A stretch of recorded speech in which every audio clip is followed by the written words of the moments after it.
오늘 본문은 창세기 43장 16절부터 34절입니다. 요셉은 베냐민이 그들과 함께 있음을 보고 자기의 청지기에게 이르되 이 사람들을 집으로 인도해 드리고 짐승을 잡고 준비하라. 이 사람들이 정오에 나와 함께 먹을 것이니라. 청지기가 요셉의 명대로 하여 그 사람들을 요셉의 집으로 인도하니 그 사람들이 요셉의 집으로 인도됨에 두려워하여 이르되 전번에 우리가 자루에 들어있던 돈의 일로 우리가 끌려드는도다. 이는 우리를 억류하고 달려들어 우리를 잡아 노예로 삼고 우리의 나귀를 빼앗으려 함이로다 하고 그들이 요셉의 집 청지기에게 가까이 나아가 그 집 문 앞에서 그에게 말하여 이르되 내 주여 우리가 전번에 내려와서 양식을 사가지고 여관에 이르러 자루를 풀어본즉 각 사람의 돈이 전에 그대로 자루 아귀에 있기로 우리가 도로 가져왔고 양식 살 다른 돈도 우리가 가지고 내려왔나이다. 우리의 돈을 우리 자루에 넣은 자는 누구인지 우리가 알지 못하나이다. 그가 이르되 너희는 안심하라. 두려워하지 말라. 너희 하나님 너희 아버지의 하나님이 재물을 너희 자루에 넣어 너희에게 주신 것이니라. 너희 돈은 내가 이미 받았느니라 하고 시므온을 그들에게로 이끌어내고 그들을 요셉의 집으로 인도하고 물을 주어 발을 씻게 하며 그들의 나귀에게 먹이를 주더라. 그들이 거기서 음식을 먹겠다 함을 들었으므로 예물을 정돈하고 요셉이 정오에 오기를 기다리더니 요셉이 집으로 오매 그들이 집으로 들어가서 예물을 그에게 드리고 땅에 엎드려 절하니 요셉이 그들의 안부를 물으며 이르되 너희 아버지 너희가 말하던 그 노인이 안녕하시냐? 아직도 생존해 계시느냐? 그들이 대답하되 주의 종 우리 아버지가 평안하고 지금까지 생존하였나이다 하고 머리 숙여 절하더라. 요셉이 눈을 들어 자기 어머니의 아들 자기 동생 베냐민을 보고 이르되 너희가 내게 말하던 너의 작은 동생이 이 아이냐? 그가 또 이르되 소자여 하나님이 내게 은혜 베푸시기를 원하노라. 요셉이 아우를 사랑하는 마음이 복받쳐 급히 울 곳을 찾아 안방으로 들어가서 울고 얼굴을 씻고 나와서 그 정을 억제하고 음식을 차리라 하매 그들이 요셉에게 따로 차리고 그 형제들에게 따로 차리고 그와 함께 먹는 애굽 사람에게도 따로 차리니 애굽 사람은 히브리 사람과 같이 먹으면 부정을 입음이었더라. 그들이 요셉 앞에 앉되 그들의 나이에 따라 앉히게 되니 그들이 서로 이상히 여겼더라. 요셉이 자기 음식을 그들에게 주되 베냐민에게는 다른 사람보다 5배나 주매 그들이 마시며 요셉과 함께 즐거워하였더라. 아멘. 어릴 적 요셉은 다른 형제들에 비하여 아버지께 큰 사랑을 받았지만 형제들에게서 미움을 받고 노예로 팔려가게 된 것을 보았습니다. 그리고 오랜 어려움의 시간들을 통해서 하나님의 섭리 안에서 자신이 쓰임받고 있다는 것을 깨닫게 되었습니다.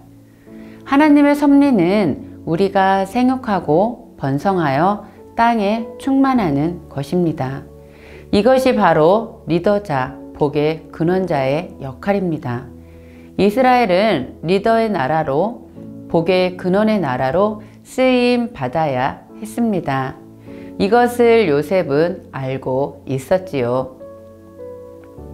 이렇게 요셉처럼 자신의 삶 가운데서 하나님의 섭리를 깨달아 행하게 되면 참된 용서가 가능하게 됩니다. 그 섭리를 깨달았기에 형들을 마음으로 이미 용서하고 형들과 동생 베냐민과 함께 식사 자리를 갖게 됩니다. 식사 자리를 함께하는 것은 이미 요셉에게는 형들을 향한 용서가 담겨 있다는 것입니다. 그리고 오랫동안 걱정되고 그리웠던 베냐민을 막상 보게 되니 요셉은 마음이 복받쳐 울기까지 합니다. 오늘 본문 30절 말씀에 요셉의 마음이 잘 표현되어 있습니다. 요셉이 아우를 사랑하는 마음이 복받쳐 급히 울 곳을 찾아 안방으로 들어가서 울고 인간적인 마음으로 생각하면 형들도 보디발의 아내도 도저히 용서가 되지 않지만 하나님께 관심을 두어 하나님이 어떤 분인지를 알게 된 요셉이기에 용서는 당연한 것이 되었습니다. 요셉과 형들 그리고 아버지 이스라엘의 모습을 통해 이들의 관심과 목적이 확연하게 다름을 계속 보았습니다. 어제의 본문에서 보았듯이 아버지 이스라엘과 형들의 관심과 목적은 오로지 생존이었습니다. 가지고 있는 돈과 양식이었습니다. 그런데 요셉의 관심과 목적은 무엇이었습니까? 하나님의 의도와 계획하심에 관심이 있었습니다. 형들을 이해하려고 하고 형들이 진심으로 뉘우치고 회개하고 있는가에 대한 것이었습니다. 그리고 형들이 하나님 앞에 영적으로 성숙해져 있는가에 대한 관심이었습니다. 양식 자루에 돈이 든 것을 말하는 형들에게 요셉은 23절에서 하나님을 드러냅니다. 너희는 안심하라, 두려워하지 말라. 너희 하나님, 너희 아버지 하나님이 재물을 너희 자루에 넣어 너희에게 주신 것이니라. 너희 돈은 내가 이미 받았느니라 라며 하나님을 드러냅니다. 이렇듯 요셉은 하나님의 섭리와 뜻이 정확히 무엇인지 알고 있었습니다. 오랜 어려움의 결과 하나님을 깊이 알아가는 것에 대한 결과였습니다. 하나님의 목적은 요셉이 애굽의 총리가 아닌 더 큰 그림으로 이스라엘을 통한 열방의 구원에 있었습니다. 이스라엘이 생육하고 다스려 땅에 충만하여 제사장 나라가 되어 온 열방을 구원하는 통로가 되는 것이었습니다.